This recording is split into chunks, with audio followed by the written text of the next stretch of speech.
I just found another rare vintage small transistor amp. I bought it for $250 and it's called the Ampeg G18. I'll show you how it sounds and I'll use it to record a song.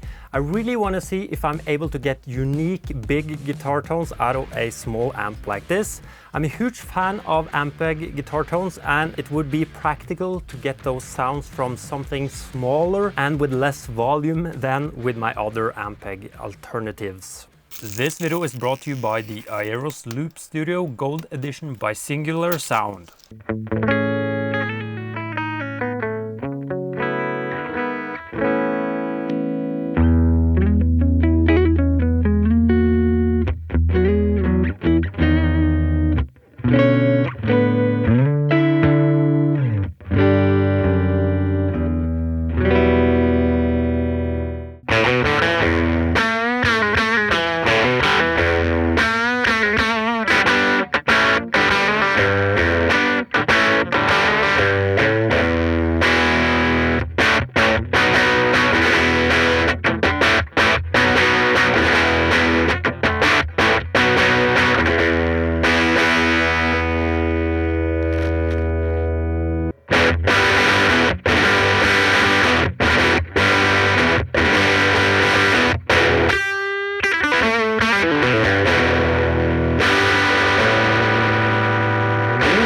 As you probably can hear, the gain character is quite typical for what we can expect from a small transistor amp. It's not as musical as tube breakup or other more musical transistor amps.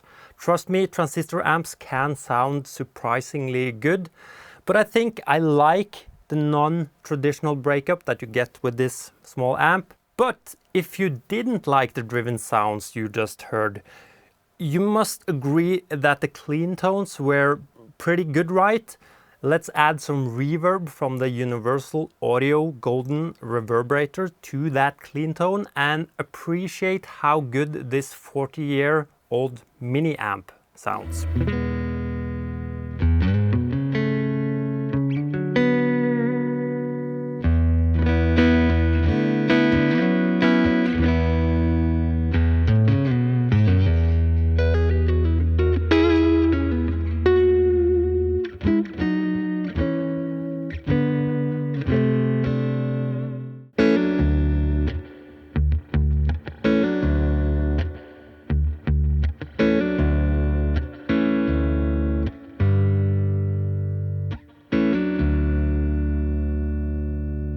So this video was made possible thanks to Singular Sound and their Aeros Loop Studio Gold Edition. It is a multi-track looper pedal with silent switches and digital mixing. It has a big touchscreen display which makes it a lot more intuitive than other loopers that I've used before. If I can't see what I'm doing, I'm just very easily lost, and with the Aeros it's sort of like looking at your DAW on your computer, which makes it a lot more easier. You also get color-coded visual cues, which also makes everything a lot easier.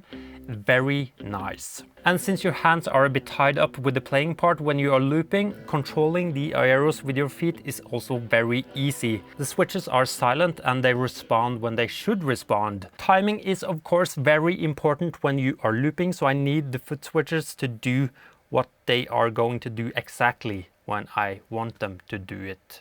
Yeah. You can also control this volume knob right here with your foot if you want to, which is also very nice, like this.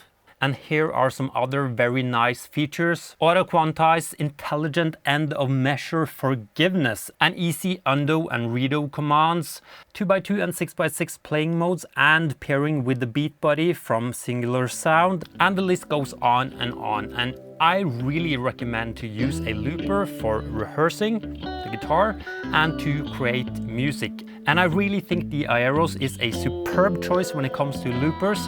Again, use the links down below to find out more. Back to the video. The amp is rated at 10 watts, made by Magnavox for Ampeg, and it was made during the 1970s. Not sure exactly when they started and stopped the production of it.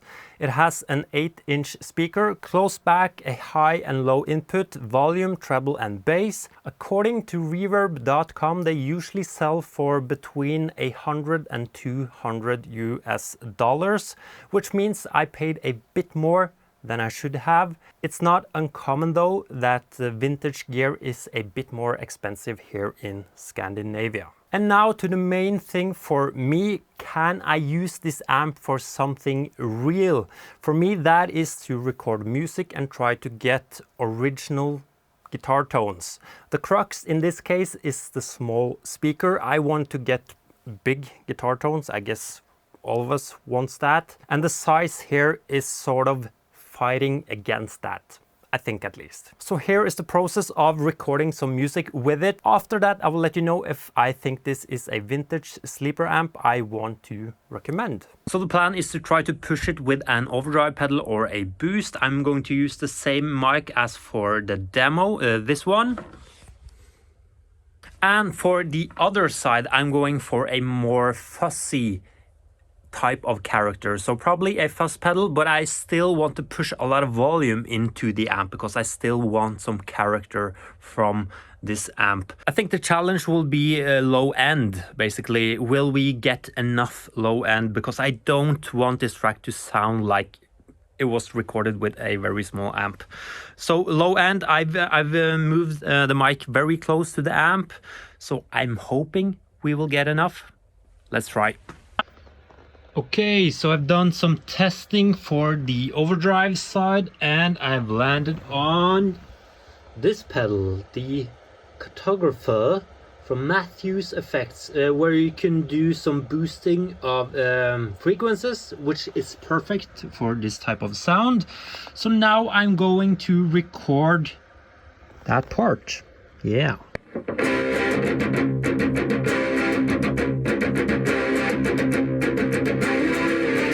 Okay, so that pedal died. But I was able to record the left side guitar, so I'm actually done with it before it broke.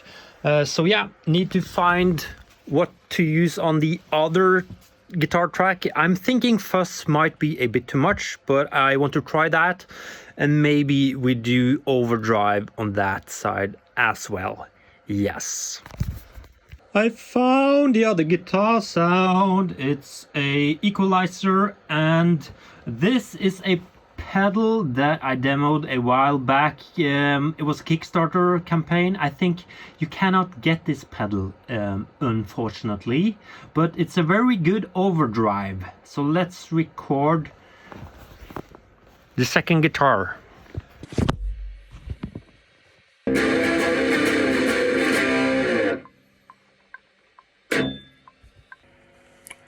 I'm eating a Belgian waffle. Then I'm going to record bass.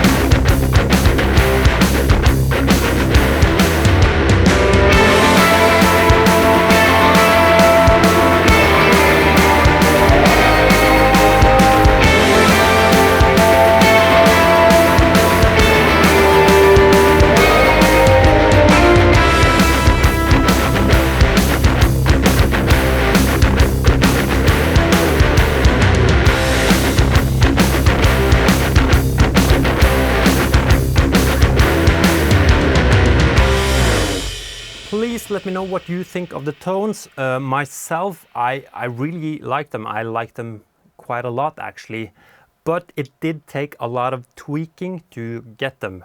Mic moving, EQing, settings on overdrive pedals, etc.